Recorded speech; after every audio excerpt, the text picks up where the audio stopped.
ইবাদত করার জন্য নিষেধ নয়, ইবাদত করার জন্য আল্লাহ রাসূল করেছেন না করেননি তার প্রমাণ লাগবে।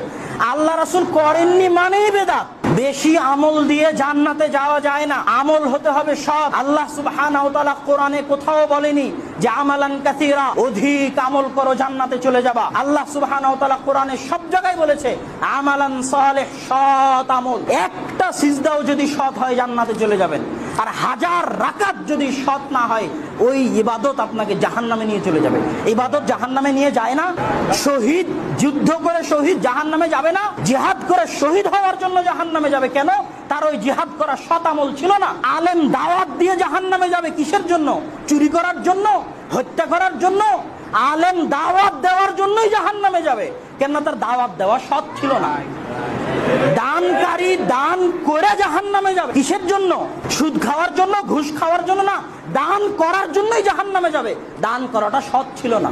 সৎ কখন হবে? যখন ইখলাস থাকবে আর আল্লাহর রাসূলের সুন্নাত অনুযায়ী হবে। আল্লাহর রাসূলের সুন্নাতের বাইরে যত ইবাদত আছে সব ইবাদত